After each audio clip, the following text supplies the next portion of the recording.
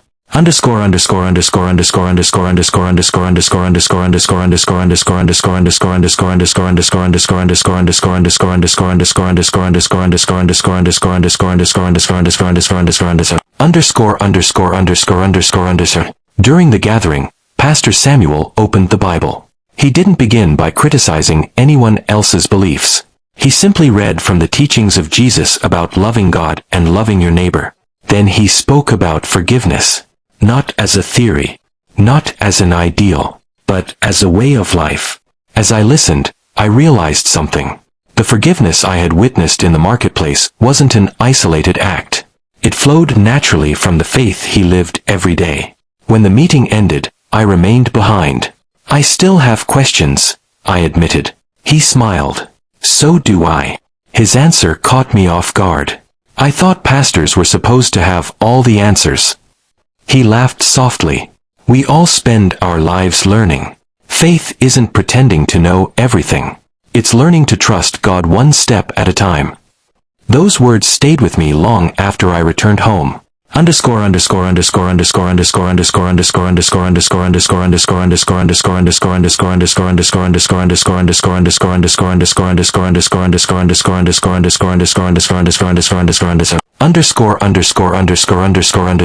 Over the months that followed, our conversations continued. Sometimes we spoke about scripture. Sometimes about prayer. Sometimes about family. Other times we simply talked about life. He never pressured me. He never argued. He simply encouraged me to seek truth sincerely and to ask God for wisdom. Slowly, I noticed another change taking place. The anger I had carried for years was disappearing. Not all at once. Little by little. Like winter slowly giving way to spring. People in my village noticed. You seem different, one elderly neighbor remarked. You don't argue the way you used to. Another said. You've become more patient. Even my wife quietly observed. You smile more now. She was right. Not because my life had become easier, but because my heart had become lighter.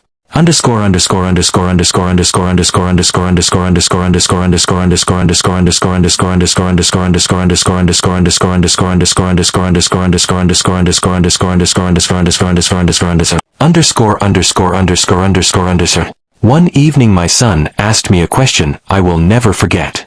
Father, what makes someone truly strong? For several moments I said nothing. Then I answered. I used to think strength meant defeating your enemies. I looked out the window toward the setting sun. Now I think true strength is choosing compassion when anger would be easier. He nodded thoughtfully. I realized I wasn't only changing. My family was watching. Every decision I made would shape them too.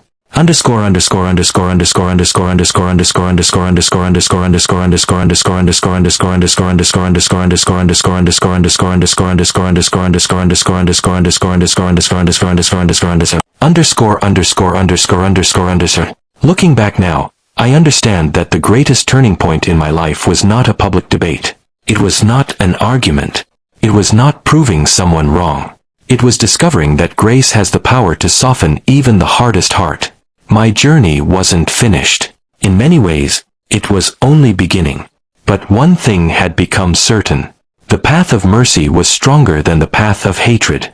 And once you truly encounter compassion, it becomes impossible to see people the same way again. If this story has encouraged you today, remember that change often begins with a single honest question and a heart willing to seek truth.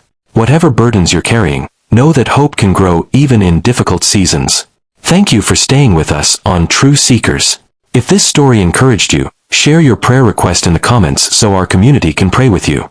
Let us know your first name, where you're watching from, and the time you're watching.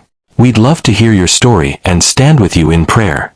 Until next time, may God's peace guide your heart, may His wisdom direct your steps, and may His love inspire you to extend grace to others.